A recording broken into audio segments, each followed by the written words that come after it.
ben cukup. Iya, Pada suatu hari beliaunya itu sowan pada guru saya menanyakan, katanya dia barusan bermimpi bertemu baginda Nabi. Ternyata benar, hawarum. Seketika para jamaah yang hadir itu disuruh sungkem sama beliaunya. Biasa bener. Wah, dari pakaian tidak menunjukkan bahwasanya dia orang yang ahli ibadah, tidak menunjukkan bahwasanya orang yang dekat dengan Allah. Iya. Tidak menunjukkan bahwasanya dia orang yang taat beribadah. Tidak. Mas biasa banget. Gitu. Itulah pembelajaran untuk kita. Jadi kita jangan memandang sebelah mata. Kalau kita memandang sebelah mata, berarti hanya pandangan kita adalah sepertinya Dajjal. Iya. Jangan sebelah mata. Yang satu dibutakan. Yang buta apa? Mata hatinya. Yang dilihat dari pakaiannya adalah kasat matanya. Itu namanya Dajjal modern.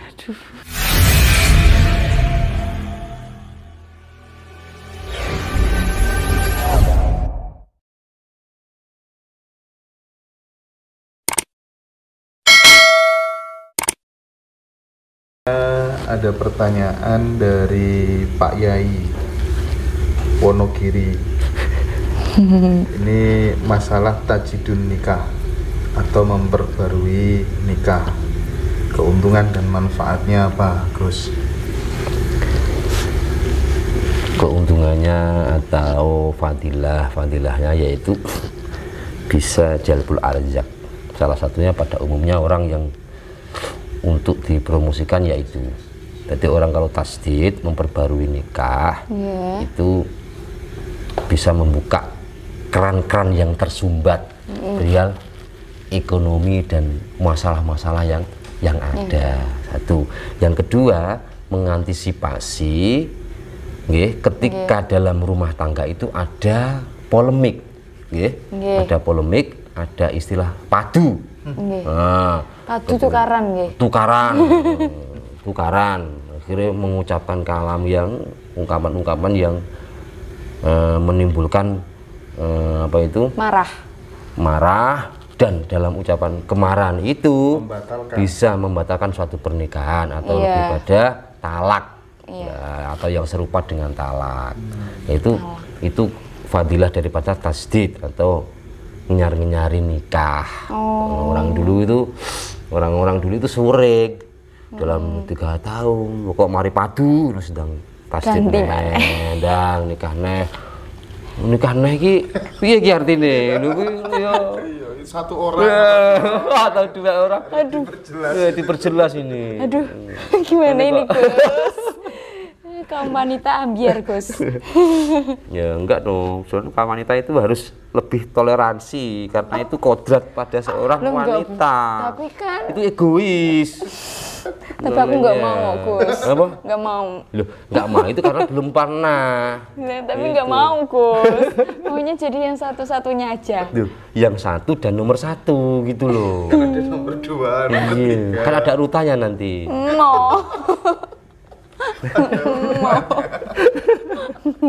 Iya itu. Nggak mau, Gus. Atau balaku. Aduh, lanjut. Gus, ini ada pertanyaan, Gus. Apa sih, Gus, yang dimaksud dengan fana itu, Gus? Fana itu rusak. Fana itu rusak. Iya. Contohnya itu gimana? Fana. Iya. Fana toh? Fana. Fana. Fase fana. Iya, fana itu sebenarnya itu fana sebenarnya itu. Fana ya. Iya, fana itu. Kalau fana bila? Fana bila berarti kita lebur diri kita hanya untuk Allah. Oh, gitu. Gitu. Jadi makom fana. Nah, mencapai makom itu apa prosesnya? Kesadaran diri. Kesadaran diri. Bentuknya kesadaran diri yang gimana? Bentuk kesadaran diri adalah memahami kapasitas kita. Memahami kapasitas kita. Itu adalah konsep untuk fana. Ya, kalau kita masih sadar dengan diri kita tanpa menyadari diri kita yang sebenarnya, kita tidak akan ke makam fana. Iya. Ada salah satu para musafir dulu ya. Para musafir lebih pada menghilangkan keegoisan atau arogansi. Ya. Bahasane wong laku, nggih ngrosokne awak. Ngerosok. Sampai gak enak ajine. Itulah manusia sebenarnya. Iya. Menungso itu aslinya gak enak ajine. Tak berarti. Makhluk paling lemah. Iya toh. Iya. Bukan dari lemah. Lemah. Paling lemah gitu. Gak iso lampo-lampo lek Allah menggerak. Iya benar. Tidak punya apa-apa. Akhirnya dia menegatifkan diri. Menegatifkan diri. Terkosong. Iya. Itu makom fana.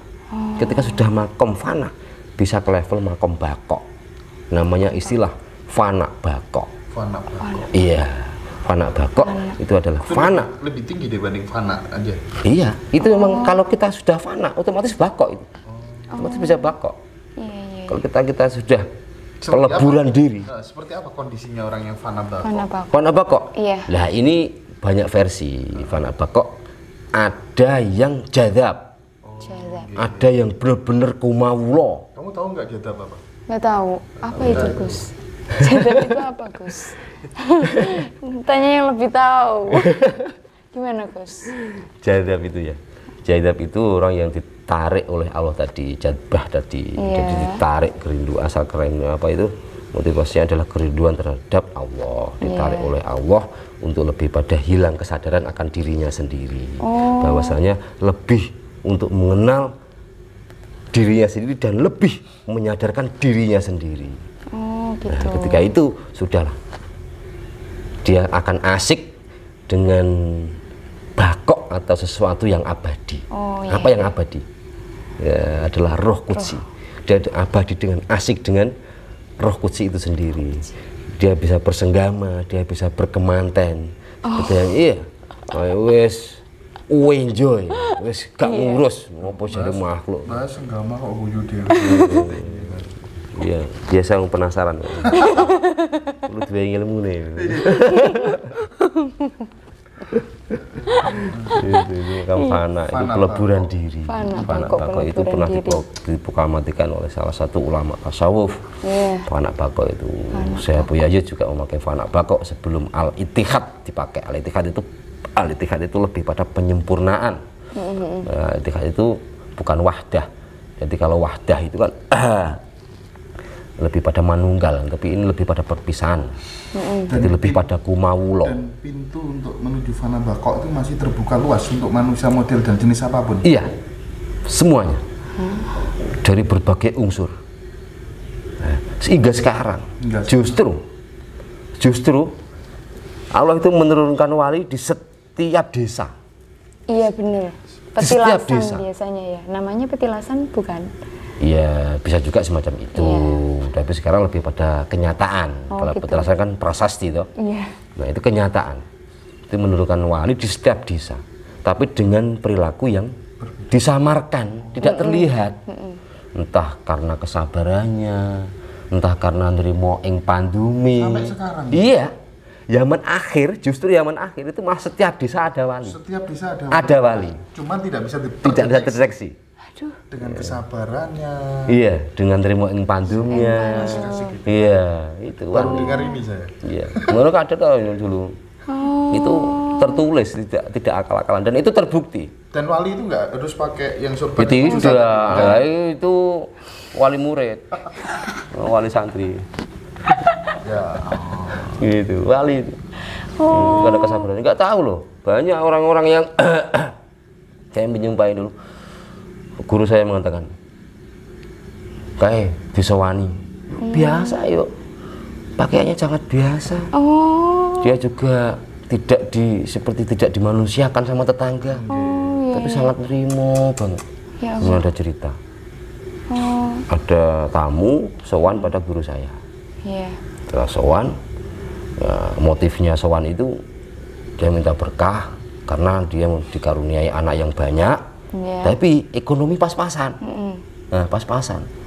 Nah, itu bagaimana lahan yang sekelumit ini bisa menafkahi anak turunnya.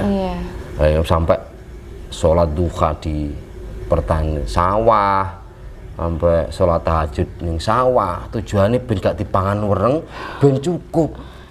Pada suatu hari beliaunya itu sowan pada guru saya menanyakan, katanya dia barusan bermimpi bertemu baginda Nabi. Ternyata benar, hawarum. Seketika para jamaah yang hadir itu disuruh sungkem sama beliaunya. Biasa bener.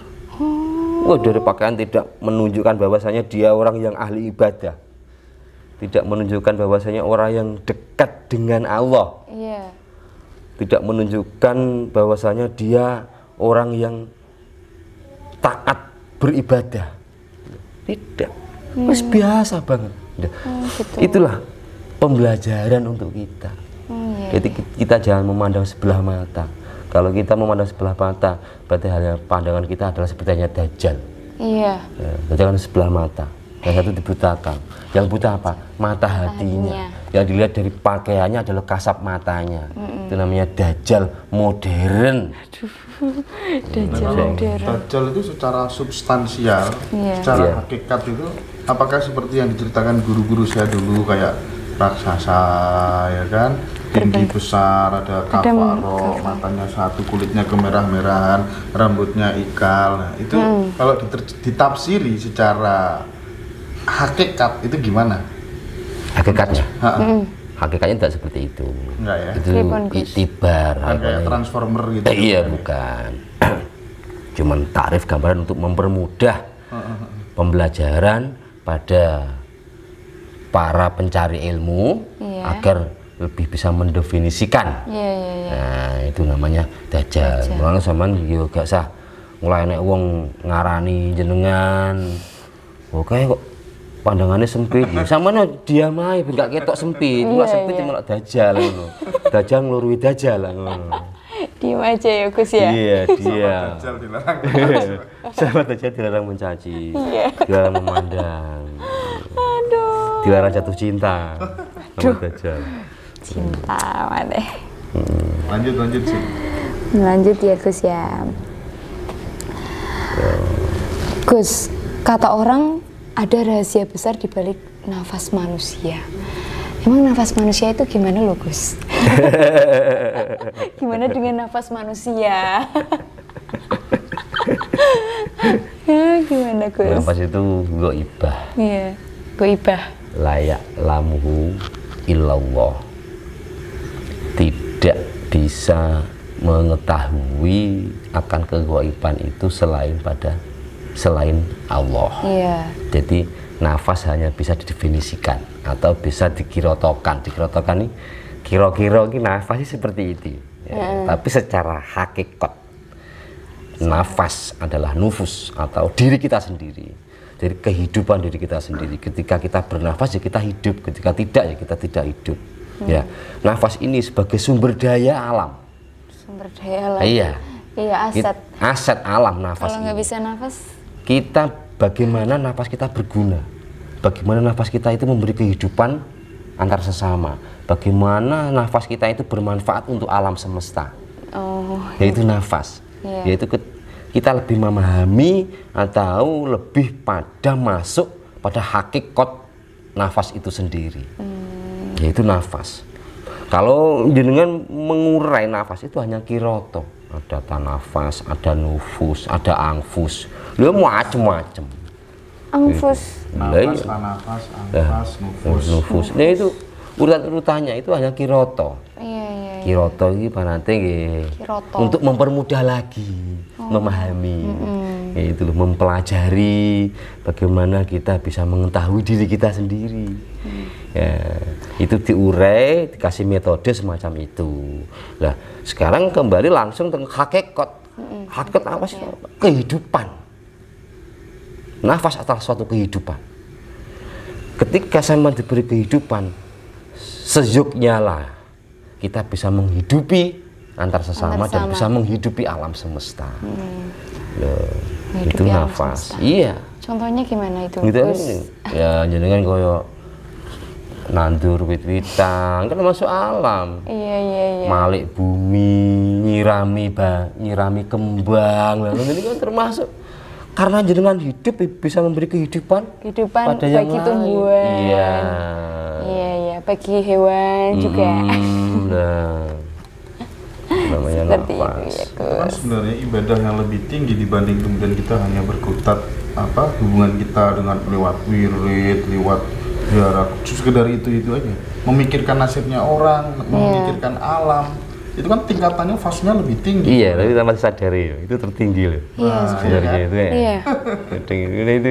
Cuman orang merasa pede cukup dengan pergi ke gereja, pergi ke masjid, insya Allah sudah lah, itu masalahnya. Iya. Itu mengandalkan ibadah saja ya, Gus ya. Iya. Kata kita selalu monoton untuk menguraikan suatu ilmu Allah yang sangat luas. Jadi ketika Allah saja tidak menghiraukan entah itu Nasrani, entah itu Yahudi, entah itu Buddha, Hindu dan lain sebagainya, tetap diberi kehidupan oleh Allah, diberikan nafas oleh Allah. Dan nafas sendiri itulah. Ketika nafas itu kita memahami nafas itu, berarti kita mengerti akan suatu kehidupan. Apa itu tugas daripada kehidupan?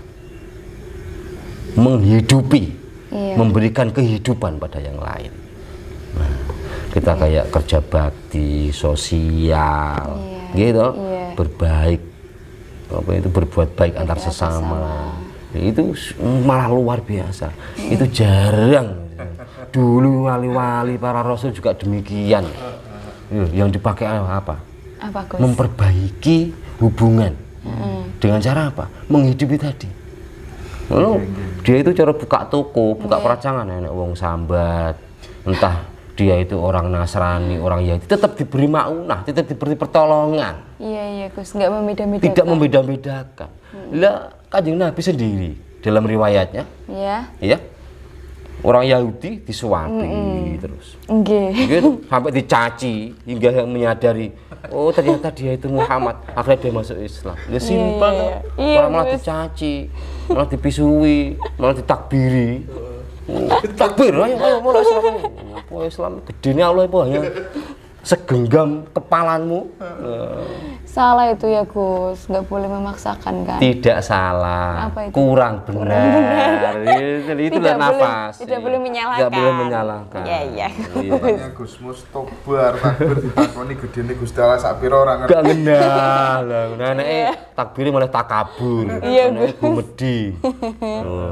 Tujuannya ben diakui untuk mengkanter jamaah sing akeh. Ketika jamaah wis akeh, nah ini pundi-pundi materi yang pada akhirnya sembah yang ngene dewa dinar. Kan nggak sedikit itu pondok-pondok royoan jasmas itu.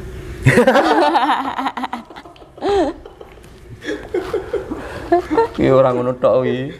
Aduh. Ayo.